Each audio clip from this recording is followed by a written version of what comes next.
Great friend, पुलकित ने मुस्कुराते हुए कहा। वो समझ गया था कि अमित उसे बार बार अपनी फोन की स्क्रीन को ऑन ऑफ करते हुए देखकर जान गया था कि आज पुलकित शायद पीयू को पहली बार अपनी तरफ से फोन करके उसे अपने दिल की बात बताना चाह रहा था। सो वो तुरंत ही मैच जाने का बोलकर उसे और पीयू को बात करने का मौका देकर चला गया। पुलकित ने कांपते हुए हाथों से और धड़कते हुए दिल से पीयू को फोन मिला दिया। कुछ सुन रही हो राधा रानी? बाहर की तरफ से तेजी से अंदर कमरे में आती हुई अंजलि ने सोनम को अपने दोनों हाथों से पकड़कर गोल गोल घुमाते हुए कहा, अरे अरे पहले हमें छोड़ो, हमारा सर घूम रहा है, और फिर हमें बताओ कि क्या हुआ है, क्योंकि बाहर से तो तुम आ रही हो, हम नहीं ना। सोनम ने खुद को अंजलि के हाथों से छुड़वाया और बिस्तर के एक किनारे पर अपना सर पकड़ के बैठ गई। अरे हमारी राधा रानी, 2 दिन बाद हम लोगों को महीने भर की छुट्टी मिल रही है अपने अपने घर जाने के लिए। अंजलि ने चहकते हुए पूरे कमरे का एक गोल गोल चक्कर काटते हुए कहा। सच्ची सच्ची कह रही हो तुम? सोनम को भी अब खुशी महसूस होने लगी थी कि वो इतने दिनों बाद घर जाएगी। हाय, मैं तो सोच सोच कर ही मरी जा रही हूँ कि ये छुट्टियां मेरे और सौरभ की शादी के बाद फाइनली फिक्स हो जाएगी। फिर मेरे हाथों में भी सौरभ के नाम की अंगूठी होगी। अंजलि की आंखों में अपने और सौरभ के भविष्य के खूबसूरत सपने सजने लगे थे। जरूर आलू, ऐसा ही होगा। कान्हा जी तुम्हें और सौरभ सर को आखिरकार एक ही रंग में रंग कर ही रम लेंगे, हमें पूरी उम्मीद है। और हम भी बहुत खुश हैं। आखिर हमारी वजह से ही तो मयंक भाई ने अपनी शादी को रोक रखा था अब तक। अब जब हम वापस जाएंगे तो इस बार अपनी भाभी को मयंक भाई की सारी जिम्मेदारी देकर ही वापस आएंगे। सोनम की आंखों में भी मयंक और अवनी की शादी के सुनहरे सपनों ने दस्तक दे दी थी। चलना जल्दी सोनू, इतनी अच्छी खुशखबरी सुनकर तो गजब की भूख लगी है मुझे। अंजलि ने अपने पेट पर हाथ फेरते हुए कहा। ओहो आलू, तुम भी ना सच में बहुत बड़ी भुक्कड़ हो। सोनम ने हंसते हुए कहा। हाँ, मुझे पता है, ये बात तो सौरभ भी मुझसे कई बार कह चुका है। अंजलि को जैसे कोई फर्क ही नहीं पड़ रहा था, और फिर भी तुम अपनी आदत सुधार नहीं सकती हो ना। सोनम ने उसे हल्के से आंखें दिखाते हुए कहा। अब राधा रानी, भूख ही तो लगती है तो खाने खाने की जिद तो करती हूँ मैं, कहीं किसी का खून करने का तो नहीं बोलती हूँ ना, तो फिर इसमें सुधरने की कौन सी बात है? अंजलि अपने चिन पर हाथ रखकर ऊपर की तरफ देखते हुए बोली। चलो नौटंकी, हम भूल जाते हैं कि तुमसे खाने के मामले में बहस करना बेकार है। सोनम ने उसे बाहर की ओर चलने का इशारा किया और खुद रूम के गेट पर लॉक लगाने लगी। अच्छा बेटा, वैसे बहुत सही जा रही हो तुम। सहेली के भुक्कड़ होने पर सुधरने की गुहार लगाती हो, और खुद के रघुवंशी साहब के लिए क्या कहोगी? हाँ मैं राधा रानी। अंजलि ने सोनम को पीछे से पकड़ते हुए कहा। अरे क्या कर रहे हो तुम आलू, हमें छोड़ो, ये कॉरिडोर है, हमारा रूम नहीं है जो तुम ये उलझुल हरकतें करने लगती हो। सोनम ने प्यार से झिड़कते हुए कहा। और वैसे भी रघुवंशी सर को भूख बर्दाश्त नहीं है, वो तुम्हारी तरह हर वक्त खाना खाना नहीं करते फिरते, तो तुम में और उनमें अंतर है, समझी? सोनम ने अंजलि का कान पकड़ लिया था। अरे बाबा समझ गई मैं, पहले कान तो छोड़ो राधा रानी। और संग में जेऊ समझ में भी आ गए हो है कि तुम्हारा रघुवंशी सर चाहे कितेऊ सड़ू पर तुम साइड बिन की ले होगी। सोनम चुपचाप उसका कान छोड़कर लजाते हुए आगे बढ़ गई थी। फोन की बज रही घंटी जैसे पीयू के कानों में पड़ी, वो तो जैसे अपनी सुध-बुध खो बैठी। पुलकित का नंबर उसने जिस रिंगिंग टोन में सेट कर रखा था, उसके बजते उसके चेहरे पर हैरानी भरी मुस्कुराहट फैल गई थी और वो बदहवास से अपने रूम की तरफ दौड़ पड़ी। बहुत आए गई यादें, मगर इस बार तुम ही आना। इरादे फिर से जाने के नहीं लाना, तुम ही आना। पीयू ने फोन कटने से पहले ही रिसीव कर लिया था, पर वो अभी बोलने की हालत में नहीं थी। एक तो दौड़ कर आने की वजह से उसकी सांसें ऊपर नीचे चल रही थी, और दूसरे उसे अभी भी पुलकित का फोन आना किसी सपने की तरह ही लग रहा था। इतने दिनों के बाद फोन किया है, कुछ बोलोगी नहीं? पुलकित से अब और सब्र नहीं हो रहा था कि वो और रुककर पीयू के बोलने का इंतजार कर सके।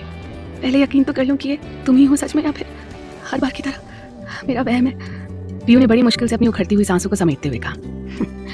अपनी बेतहाशा धड़कती धड़कनों से पूछ लो फिर, जो इतना शोर कर रही है कि तुम्हें बोलने भी नहीं दे रही है। पुलकित ने धीरे से कहा। आखिर आज मेरा इंतजार पूरा हुआ। पीयू ने खुद को एक कुशन का सहारा देकर सोफे के हवाले करते हुए कहा। और मेरी इबादत, पुलकित ने धीरे से एक थमी हुई आवाज में कहा।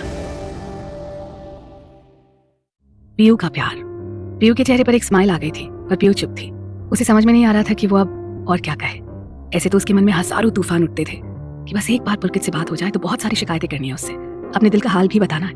पर अब जब पुलकित उसके साथ फोन कॉल पर था तो अब उसे समझ ही नहीं आ रहा था कि वो क्या कहे। पुलकित समझ रहा था कि इस समय पीयू क्या फील कर रही होगी। आखिर वो भी तो उन्हीं हालातों से दो चार हो रहा था उस समय। पूछोगे नहीं कि आखिर इतने लंबे समय बाद अचानक से तुम्हें आज फोन क्यों किया? पुलकित ने ही बात आगे बढ़ाई। तुमने फोन किया है तो फिर तुम ही जानोगे ना, पीयू ने भी अनजान बनते हुए कहा। पुलकित मुस्कुरा उठा था पीयू की बात सुनकर। बताऊंगा, जरूर बताऊंगा, और ऐसे फोन पर नहीं। पुलकित ने बात अधूरी छोड़ दी थी। तो फिर कैसे? पहले भी तुम्हें बहुत जल्दी याद आया ना कि तुम्हें मुझे कुछ कहना है, और अब भी तुम्हें ऐसे ये क्यों नहीं कहते कि बहाना बना रहे हो? पीयू ने छूटते ही कहा। तो इसका मतलब तुम जानती हो कि मैं तुमसे क्या बात करने वाला हूँ। पुलकित ने पीयू की बात पकड़ ली थी। हाँ, वो तो मैं ऐसे ही। पीयू की जबान लड़खड़ाने लगी थी। पुलकित एक बार फिर से मुस्कुरा गया था। अच्छा, तो ये सब तुम मुझे परेशान करने के लिए कर रहे हो ना? तुम्हें बिल्कुल भी तरस नहीं आता है ना मुझ पर पुलकित? तुम ऑलरेडी मुझे पहले से ही बेजार करके रखे हुए हो, और अभी तुम्हें मुझे सताने में मजा आ रहा है। पीयू की आवाज थोड़ी सी उदास हो गई थी। नहीं पीयू, ऐसा बिल्कुल भी नहीं है। हाँ, ये सच है कि मेरी चुप्पी की वजह से तुमने बहुत कुछ झेला है, पर उतना ही सच ये भी है कि तुम्हें रुलाकर मैं खुद भी एक पल चैन से नहीं रह पाया। तुम अमित की, मेरे दोस्त की बहन हो, और शायद यही एक रीजन मुझे मेरे प्यार को मंजूर करने से रोक रहा था। उसके कई एहसान है मेरे ऊपर, उसकी वजह से ही मैं आज इस मुकाम पर पहुंच पाया हूँ। ऐसे में कहीं मेरा तुम्हारी तरफ झुकाव मुझे उसकी नजरों में एहसान फरामोश ना बना दे। बस यही एक डर मुझे तुमसे दूर रहने पर मजबूर कर रहा था। पर ट्रस्ट मी प्रिया, तुमसे पहले और तुम्हारे बाद मेरे दिल में और मेरी जिंदगी में कभी कोई ना आया था और ना आगे आता। फिर आज ऐसा क्या हो गया कि कैप्टन साहब को अपना ही वादा तोड़ना पड़ गया? पीयू भी सोच में पड़ गई थी। बस इतना जान लो कि अब तक जो मेरे सब्र और मेरी मोहब्बत का इम्तिहान चल रहा था वो बस आज खत्म हो गया। पुलकित ने गोल घुमाते हुए कहा। मतलब तुम साफ साफ बताओ ना, मुझे अभी जानना है सब कुछ। पीयू ने जिद करते हुए कहा। अभी मुझे जाना है, कुछ जरूरी काम है, पर अगली बार जब भी बात करूंगा तो सब कुछ बताऊंगा। पुलकित ने अभी बात क्लियर नहीं की थी। क्या मतलब तुम आज के बाद कब फोन करोगे ये भी तुम्हें नहीं पता? मुझे फिर से इंतजार करना पड़ेगा। This is not fair Pulkit. Piyu की आवाज में उसका बचपना साफ महसूस हो रहा था और इस समय पुलकित का मन तो यही कर रहा था कि वो बस उड़कर पहुंच जाए अपनी पीयू के पास और जाकर उसे एक जोर की झप्पी दे दे। पर अभी उसे 2 दिन का इंतजार और करना था, सो उसने पीयू को सी यू सून कहकर फोन डिस्कनेक्ट कर दिया। पीयू को भी अब इतनी तसल्ली तो हो ही गई थी कि पुलकित ने उसे याद रखा और हाँ, शायद वो भी उससे प्यार करता था। उसने फोन की स्क्रीन में चमक रही पुलकित की पिक्चर को जूम कर लिया था और कुछ देर तक उसे निहारने के बाद लव यू कैप्टन साहब ये कहकर धीरे से चूम लिया था। इधर सोनम और अंजलि दोनों ही मेस में पहुंच चुकी थी। पर आज ये क्या हो रहा था यहाँ पर? अंजलि और सोनम दोनों के ही छोटे से दिमाग में ये बात घुस नहीं रही थी। सोनू यार, या तो हम गलत फ्लोर पर आ गए या फिर हमारी आंखों में कोई कमी हो गई है जो हमें अपने सामने बैठे हुए इतने सारे सीनियर्स एक साथ दिखाई दे रहे हैं। अंजलि ने सोनम के हाथ को धीरे से दबा दिया था। क्या कह रही हो आलू तुम? और जो तुम्हें लग रहा है कान्हा जी की सौगंध, हमें भी बिल्कुल ऐसा ही लग रहा है। सोनम अंजलि के उसका इस तरह से हाथ दबाने पर असहज हो गई थी क्योंकि वो सब सीनियर्स उन दोनों की तरफ ही मुंह करके बैठे हुए थे, बस अमित और पुलकित को छोड़कर। वो दोनों गेट की तरफ पीट करके बैठे हुए थे, किसी बात पर आपस में उलझ रहे थे और उन दोनों की हरकतें देखकर ऐसा बिल्कुल भी नहीं लग रहा था कि अभी कुछ देर पहले तक ये दोनों किसी सीरियस मुद्दे पर एक दूसरे के आमने सामने खड़े थे। तुम लोग वहाँ क्यों रुक गई हो? ये तुम लोगों का ही फ्लोर है और इस हिसाब से घुस बैठे तो हम हुए। रश्मि ने सोनम और अंजलि को दरवाजे पर ठिठके हुए देखा तो खुद ही उन दोनों की तरफ चलती थी। सोनम और अंजलि हैरानी से रश्मि की तरफ देखने लगे और लगभग हकलाते हुए बोले कि यस मैम, हम लोग बस आ ही रहे थे। मैम नहीं, सिर्फ रश्मि बोलो, नहीं तो मुझे लगेगा कि मैं बहुत बूढ़ी हो गई हूँ।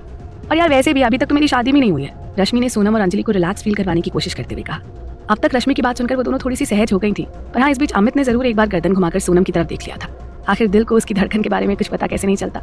पर सोनम को एक बार देखने के बाद वो फिर से पुलकित के साथ बिजी हो गया था। सोनम ने भी सोचा कि आखिर आज जब सारे सीनियर्स यहाँ जमघट लगाए हुए हैं तो जाहिर सी बात है कि कोई जरूरी काम ही होगा, इसलिए उसने भी अमित की इस हरकत पर कोई खास तवज्जो नहीं दी और वो भी एक और जहाँ सब जूनियर्स बैठे हुए थे अंजलि के साथ बैठ गई थी। यार ये सब क्या गोलमाल चल रहा है, मुझे तो कुछ भी समझ में नहीं आ रहा है। और तो और आज तुम्हारी रघुवंशी सर भी अपने पुलकित डार्लिंग के साथ जाने कहाँ बिजी हो रखे हैं, तुम्हारी तरफ कतई ध्यान ही नहीं दिया आज तो। अंजलि ने सोनम को कोहनी मारते हुए कहा। कुछ देर चुप करके बैठोगी तो पता चलेगा ना कि यहाँ क्या हो रहा है। क्यों हमारे कोहनी मारने से थोड़ी ना कुछ पता चल जाएगा। और तुम ना सौरभ के बारे में सोचो, हमारी रघुवंशी सर की चिंता करने की जरूरत नहीं है तुम्हें। सोनम ने नाक से घूरते हुए कहा। हाय हमारी राधा रानी, जैसा तुम हमारे रघुवंशी सर कहती हो ना, हाय मैं हो तो मैं इसकी 2nd फ्लोर से कूदने को मन करा था यार। कितना स्वीट लगता है तेरे मुंह से हमारे रघुवंशी सर सुनना। हाय हाय हाय हाय, नजर ना लगे मेरी राधा रानी तुम्हें। अंजलि ने सोनम के अपने दोनों हाथों से भलाइयां लेते हुए कहा। आलू क्या कर रही हो तुम, होश में तो? ये अपनी नौटंकी रूम पर जाकर करना, अभी के लिए प्लीज चुपचाप बैठ जाओ तुम। सोनम ने दबी हुई जबान से अंजलि को आंखें दिखाते हुए कहा। अंजलि भी कम नहीं थी, वो भी तुरंत अपने मुंह पर उंगली रखकर बैठ गई। तभी अचानक से एक आवाज मेस के उस 1st फ्लोर पर गूंज उठी और सबकी नजरें उस ओर चली गई। My all dear batchmates and dearable juniors, may I have your attention please? Here we all are gathered for a special announcement. Actually, I have 2 special announcements for all of you. Amit की आवाज की कशिश थी जो उस कमरे में pin drop silence हो गया था। हर कोई जानना चाह रहा था कि आखिर कौन सी 2 स्पेशल अनाउंसमेंट्स हैं जो अमित करना चाहते हैं, और वो भी यूं इस तरह से मेस में सभी जूनियर्स और सीनियर्स को इकट्ठा करके। सभी आंखें गड़ाए हुए अमित को देख रहे थे कि अब अमित आगे क्या कहने वाला था, और हर बीतते सेकंड के साथ सोनम की दिल की धड़कन बस बगावत करने पर उतारू होती जा रही थी। अमित की तेज और गहरी आवाज ही काफी थी सबका ध्यान अपनी तरफ खींचने के लिए। उसने मुस्कुराते हुए एक तरफ सीनियर्स की रो में बैठे हुए पुलकित को अपनी तरफ आने का इशारा कर दिया। पुलकित भी हौले से मुस्कुराते हुए अमित के बगल में जाकर खड़ा हो गया। आप miss Vashishtha please come here. Amit की आंखों का दूसरा इशारा अब सोनम की तरफ था और सोनम की तरफ इशारा करते ही सभी सीनियर्स और जूनियर्स में खलबली मच गई कि ये अमित रघुवंशी सोनम वशिष्ठ को क्यों बुला रहे हैं, वो भी इस तरह से। इशारों इशारों में मेस के उस 1st फ्लोर पर मौजूद सभी सीनियर्स और जूनियर्स इस बात पर हैरान थे कि अमित रघुवंशी जैसा एरोगेंट, सड़ू, अकड़ू लड़का सोनम जैसी नाजुक सी प्यारी सी लड़की को यूं इशारे से अपनी तरफ क्यों बुला रहा है। सोनम की तो जैसे सांसें अटक गई थी। सबके सामने वो किस तरह से अमित से नजरें मिलाती, उसे कुछ भी समझ नहीं आ रहा था। पर अब जब उसके senior captain doctor Amit Raghuvanshi ने उसे बुलाया है तो फिर तो उसे जाना ही था, भले ही उसकी सांसें ऊपर नीचे हो रही थी। सोनम भी चुपचाप से मन ही मन अपने कान्हा जी को याद करते हुए अमित के बराबर में एक तरफ जाकर खड़ी हो गई। Well well, may I have your attention please? Amit ने वहीं बगल की मेज पर से एक चम्मच और ग्लास उठा लिया और उसने उस चम्मच को ग्लास में डालकर बजाते हुए बहुत ही उत्साहित होकर कहा। Please meet the 2 most beautiful and valuable persons of my life. One is my would-be brother-in-law, जिन्हें आप सब अपने चहेते, सिंसियर और डेडिकेटेड कैप्टन डॉक्टर पुलकित सचान के तौर पर जानते हैं। अमित ने अपनी बाईं ओर खड़े पुलकित की तरफ देखते हुए कहा। और दूसरा, अमित के कुछ कहने से पहले ही सीनियर्स और जूनियर्स की वो भीड़ चिल्लाने लगी थी क्योंकि अब अमित की दूसरी तरफ सोनम ही खड़ी हुई थी और अब उन सबको कुछ कुछ अंदाजा होने लगा था कि अमित की जिंदगी का दूसरा मोस्ट ब्यूटीफुल वैल्यूएबल पर्सन कौन है। Yes, of course, guys. Your prediction is damn right. Miss Vashisht, Captain Dr. Sonam Vashisht is my most beautiful and valuable person. Of course, my life. बहुत जल्दी ही ये मिस वशिष्ठ से Mrs Sonam Amit Raghuvanshi बनने जा रही हैं। She is my would-be Mrs. Raghuvanshi. Amit ने इतना कहकर अपने और सोनम के अंगूठी वाले हाथों को सबके सामने कर दिया। वहाँ मौजूद सभी लोगों ने उन दोनों के लिए जबरदस्त क्लैपिंग की। सभी बहुत खुश थे सोनम और अमित के रिश्ते का सच जानकर। पर सोनम और अंजलि और यहाँ तक कि रश्मि भी अमित के इस खुलासे से हैरत में पड़ गई थी कि ये पुलकित को लेकर अमित ने अचानक से इतना बड़ा डिसीजन कवर कैसे ले लिया। सोनम को अपनी ओर हैरानी से देखते हुए पाकर अमित ने उसके हाथ को पकड़ा और उसे सबके बीच से अलग लेकर आ गया। अब बताइए, मुझे इस तरह से घूर घूर कर क्यों देख रही थी आप? अमित ने जानबूझकर अनजान बनते हुए पूछा।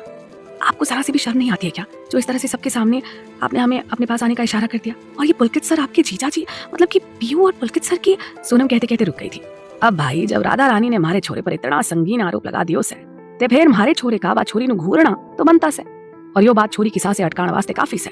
हाँ जी, शुक्र मनाइए प्रिंसेस कि मुझ में थोड़ी बहुत शर्म बची हुई है, जो आपको इशारा करके अपने पास बुलाया। वरना जिस तरह से आप अपने दुपट्टे को अपनी उंगलियों में गोल गोल घुमाकर कभी मुझे देख लेती थी और कभी नजरें चुराकर हल्के से मुस्कुरा जाती थी, बाय गॉड मेरा मन तो यही कर रहा था कि आपको अपनी गोद में उठाकर झूम जाऊं और फिर पूरे एएफएमसी में शोर मचा दूं कि जिस एरोगेंट, सड़ू, अकड़ू और डेविल से पूरे एएफएमसी में कभी किसी ने आंखें मिलाकर बात करने की भी हिम्मत नहीं की, उसी डेविल की आंखों से होते हुए उसके दिल को अपना गुलाम बना लिया है आपने। सोनम के चेहरे पर हया की लाली बिखर गई थी और वो झुकी पलकों के साथ हौले से मुस्कुरा उठी थी। उधर एक तरफ जहां पूरा फर्स्ट फ्लोर पुलकित को बधाई दे रहा था और सुबह के स्पेशल ब्रेकफास्ट के मजे ले रहा था, वहीं दूसरी तरफ सोमित भी अपने इन स्पेशल मोमेंट्स को फुली एंजॉय कर रहे थे। अमित ने सोनम को अपनी तरफ थोड़ा सा और किया। कुछ देर तक वो यूं ही सोनम को अपलक निहारता रहा, जैसे यकीन कर रहा था कि सच में ही ये वही लड़की है जिसने मेरी जिंदगी में शामिल होकर एक पल में मेरी पूरी जिंदगी बदल दी। और फिर झुककर उसकी झुकी हुई पलकों को चूम लिया।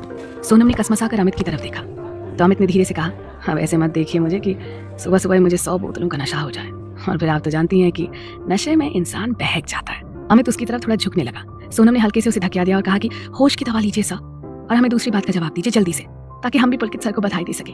अमित ने सोनम को वहीं अपने साथ एक बेंच पर बिठा लिया और उसके हाथ को अपने हाथों में लेकर कहा कि पुलकित और पीयू एक दूसरे से प्यार करते हैं सोनम। क्या मतलब कि आज से पहले आपने हमें इस बारे में कुछ क्यों नहीं बताया, और कभी पुलकित सर ने भी ये जाहिर नहीं होने दिया कि वो और पीयू?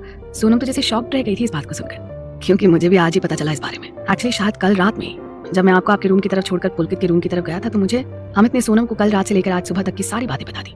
आप विश्वास नहीं करेंगी सोनम, पर मेरे मन में भी पुलकित को लेकर सेम फीलिंग्स थी कि मैं पुलकित को प्रिया के लिए पसंद करता था। पुलकित जितना समझदार और सुलझा हुआ है, उतना ही शर्मीला और भावुक भी है।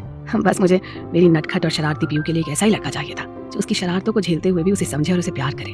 अमित ये सब बताते हुए न जाने कहाँ खो गया था और उसकी आंखें नम हो गई थी। सोनम उसे इस तरह से सेंटी होते देखकर हैरान रह गई थी कि सबको परेशान करने वाले ये मिस्टर सड़ू इतने इमोशनल भी हो सकते हैं। क्या देख रहे हैं आप? अमित ने जब सोनम को अपनी तरफ यूं देखते हुए पाया तो हौले से मुस्कुराते हुए पूछ लिया। कुछ भी नहीं, बस सोच रहे थे कि हर भाई इतने इमोशनल क्यों होते अपनी बहनों के लिए। जब लड़ेंगे तो बस यही कहेंगे कि जिस दिन ससुराल विदा हो जाएगी 1.25 किलो का प्रसाद चढ़ाऊंगा, और जब सच में बात विदाई की आ जाती है तो फिर ऐसा लड़का चाहते हैं जो उसे खुद से भी ज्यादा समझ सके, रिस्पेक्ट दे सके और बहुत सारा प्यार भी। अमित मुस्कुरा उठा था सोनम की बात सुनकर, क्योंकि भाई चाहे जैसे भी हों, पर दुनिया की हर बहन तो बस बहुत प्यारी सी गुड़िया होती है अपने भाई के लिए, जैसे आप हैं मयंक के लिए और पीयू है मेरे लिए। सोनम ने मुस्कुराते हुए कहा कि अब जल्दी चलिए, हमें भी तो पुलकित सर को बधाई देनी है। आइए चलिए। अमित एक बार फिर से उसके हाथों को अपने हाथों में थामकर सबके बीच चला गया। बाकी लोग तो लगभग नाश्ता करते हुए एक एक करके निकलते जा रहे थे, पर सौरभ, अंजलि, रवि और रश्मि अब भी पुलकित के साथ बैठे बतिया रहे थे और रह रहकर उसकी टांग खिंचाई कर रहे थे। बेटा बच के रहियो तू जरा, जे डेविल की बहन ने जरा सी भी चूं करी ना तो फिर थारे को वो डेविल धर लेगो, कतई रहम कोनी करेगो। सौरभ अपना ज्ञान बाबा पुलकित देव को बांट रहे थे। वैसे ये बात सौरभ ने बिल्कुल सही कही पुलकित।